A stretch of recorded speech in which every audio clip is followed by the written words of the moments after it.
Calaroga Shark Media. Hey there, I'm Johnny Mac with your daily comedy news. Jim Gaffigan told the LA Times that stand-up has changed so much. The notion that people are putting out multiple specials didn't exist when I started stand-up. But I think that people who consume a stand-up comedian's material, there's a familiarity, but it's like a friendship. You can't have the exact same conversation, even though we all have friends where it's like we're having the same conversation about high school. It has to be different. You both have to challenge each other. So for me, working on the special or working on this new hour that I'm working on now, it's self-assignment. So some of it, any creative person's like, what can I talk about that is embarrassing or revealing? I think that people that have tracked me along the way in my stand-up would be interested in my view on parenting. I've always had the view that I suck at it, but I have greater empathy for what all parents are dealing with. And I think also parents of this era, we've made mistakes and it doesn't help with social media and the apps and the screens. And that's something that's revealed in doing my stand-up and in reading some of the parenting books. Parents of teenagers have this perspective. Adults have an impression of what their teenage years were like, and I'm providing this point of view about what it's like to live with these people. It's kind of a cliche. Raising teenagers is like raising a mentally ill person. It sounds harsh. We know there's a natural separation process where teenagers challenge things. But I love that I've gained this perspective of, was my dad a jerk face? Or maybe I was a jerk face. He used the D word. Maybe it's kind of basic, but that's something that's universal. We all went through being teenagers, and not necessarily the conflict, but the misunderstanding between the teenager and the parent, which I find fascinating. Jim Jefferies told Rolling Stone that he wants to act more. Name dropper, Jim said. I texted Russell Crowe, excuse me, and I said, Russell, I've got an acting job. Can I call you quickly for some tips? And I think he thought I just wanted acting tips, and I was asking him more about when you talk to a director, what do you do here? Is it too much for me to add a line here or there, or do you not do that in drama? But Russell sent me a quote from Hamlet and told me to hold up a mirror to nature, and I went, thanks, mate. Rolling Stone asked him if stand-up could take a back seat to film. Jim said, that's like saying, do you think you'll have sex with more attractive women? It's not my decision, is it? They get to make the choice. Now, obviously, I'm joking. I'm a happily married man, blah, blah, blah, blah, blah. But you get what I'm saying. It's up to the movie industry. It's not up to me. I look at Sammy Davis Jr. I watch a documentary about him. He was a really good singer, an amazing dancer, an outstanding impersonator, and all that type of stuff. He was a ball of entertainment, and I'd like to be that. I like the idea that I can entertain at any time. So whether it be TV presenting or acting or doing stand-up, I just consider myself to be an entertainer first and foremost. I don't think I can because of my voice or whatever, but I'd like to do a bit of musical theater or something like that. Give that a crack. I'm up for doing everything but juggling and mime.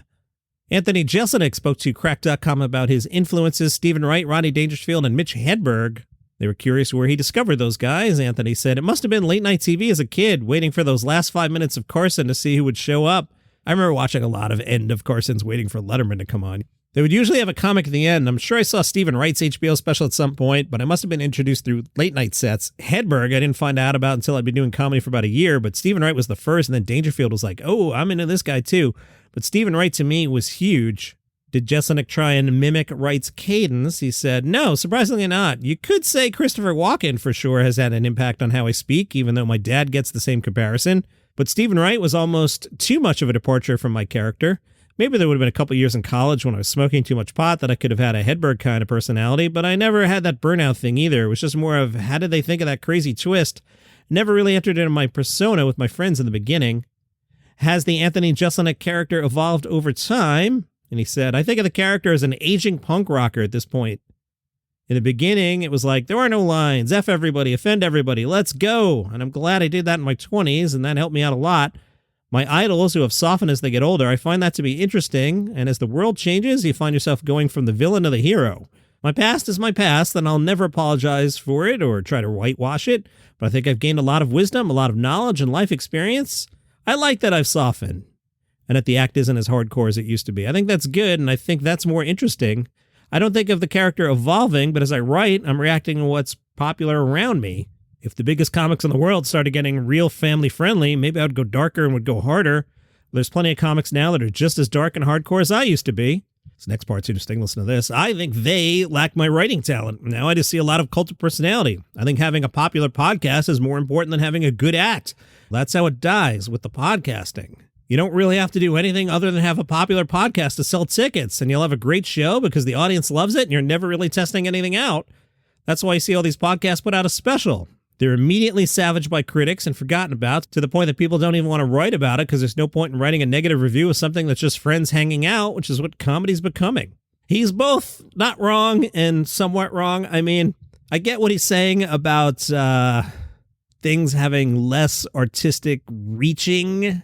But on the other hand, from the consumer point of view, hey, I went out, I saw somebody I dig, I had a good time and laughed, and I went home. Hopefully, and I'm home by 10:30 because I'm old. I don't think there's anything wrong with that. Not everything has to be art. And I know I sometimes argue that both ways, but I don't know. If you go out and you have a good time, that's fine. Like as I review these specials, some of them are just fine. I can be a comedy snob, I admit it. Shang Wang, I like him a lot. He spoke to the Texas Standard, talked about his friendship with Ali Wong, who executive produced the special, and said, yeah, she's a friend of mine. We met in the early days of doing stand-up.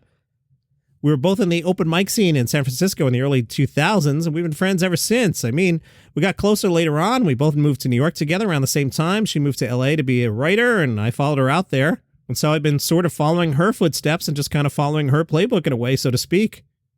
I kind of live in the ghost of Ali's past. I have her old furniture, her old couch, her old nightstand, and I might even tape my second special where she taped her second special. So I'm just kind of following the Ali Wong playbook in a weird way because it works. But I'm very grateful for our friendship and for all the support she's given me. It's pretty incredible to have a friend like that. I mean, she's an incredibly talented person, but I think it's also helpful to have a friend succeed to that level where you get a sense of like, this is a friend. This person also kind of looks like me. She's an Asian American, and just makes it feel a little bit more accessible, like these things are possible. Of course, it helps when she produces and directs your comedy special. JB Smoove has advice for aspiring comics. It is, find who you are and constantly work on your style. Match your style to your personality.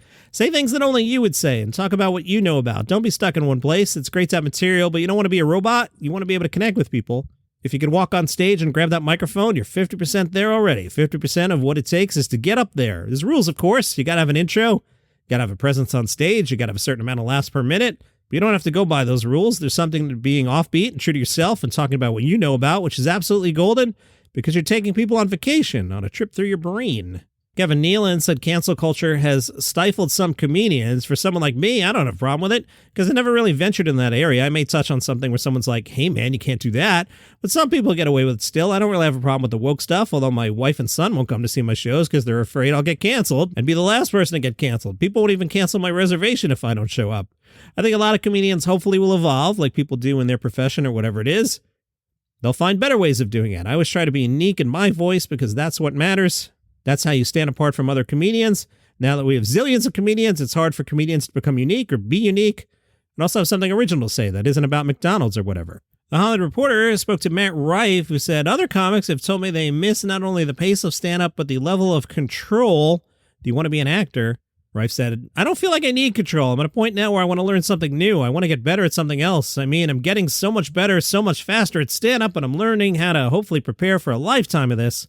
And now that I see that that's achievable, I'm like, okay, awesome. What are some other skills that I can sharpen along the way that are only going to help everything else that I do? The better a comedian I am, the more people are going to want to watch the movies that I'm in. And the more movies I'm in, the more people are going to want to see what I do live at a stand-up show. Whose career might he want to emulate? You have the big three, Robin Williams, Jim Carrey, and Adam Sandler. Imagine Matt Rife doing Adam Sandler type movies. I might have to quit the podcast. Those are the ones who did it best, and I don't know that anybody will ever do it at that level again. That's my dream. Comedians who took their fan base into the theaters with their comedic talents, and then they were able to transition over to different genres, especially dramas. I mean, my God, Robin Williams' Good Will Hunting is one of my favorite acting performances of all time. Ryan Reynolds is my idol. That's who I'd love to work with more than anything, and he has this type of acting career that I'd love to try to emulate, and he's done everything. New topic, Matt Rife. Who do you see as your core audience at this point? Young people, older women. Rife said it's a mix of everybody, which is so crazy and so cool. That's a non-answer. Nobody has everybody. Most comedians, and this is exactly why you'd ask this question, have a relatively specific audience, whether it's a specific race or gender or age range. But for us, it's kind of everybody. There's many people in their early 20s as there are 50 and up, just people who love comedy. What's on your bucket list? I'd love to do more movies and TV, and I'd love to work with Ricky Gervais. Adam Carolla and Jay Leno are getting ready to do Comedy Fantasy Camp in LA, January 23rd through the 26th. The 4-day camp offers workshops, Q&As, and panels on all things comedy, from TV writing to podcasting to performing on stage. The Wrap spoke with them. They pointed out that Adam's from Southern California, Jay's from Boston. Is there a difference between the comic sensibilities, Southern California versus East Coast? Leno said, no, Mark Twain said, travel is the enemy of bigotry. And the fact is, the more you travel, the more you can pick things up and take them from other people. When I started to get popular in Boston, I left town because I was going to wind up having a Boston-based act, and I left, and I said, I'm going to go someplace else. But back in New England, I was a lazy guy. I came here, and suddenly I was the hardest working person because I didn't have the Southern California mentality. I didn't go surfing in the daytime. So I think it's good to travel around, and if you got a joke that works in Texas and Anchorage, it's going to work everywhere. Awful things happen to you. Your first year you come here, you learn who's a crook, who's not, whose agent is bad. Second year, you get a couple jobs. Takes 3 or 4 years before things click. This sounds horrible. You sort of learn who's in town, who's a real agent, who can really do something for you. You know, it takes a while. It's a lot of fun. It's a great way to make a living. I mean, I figured I'd do it until I had to get a real job. I just never had to get a real job. It's a job. Don't hang out with your pals at night. I mean, I saw it at the Comedy Store. It became people just live there. You're doing coke in the back. You have jokes about the thing on the wall at the Comedy Store and about the window. Then you go to a real place and it doesn't have those things. Nobody knows what you're talking about. I'd see that happen in Boston. Guys have 20 minutes on Kenmore Square. Then you go to Hartford and people go, what? And that is your comedy news for today. If you enjoy the program, tell a friend about it. They might like it too. If you would like the program without commercial interruption, check that link in the show notes. I'll tell you how that works. See you tomorrow.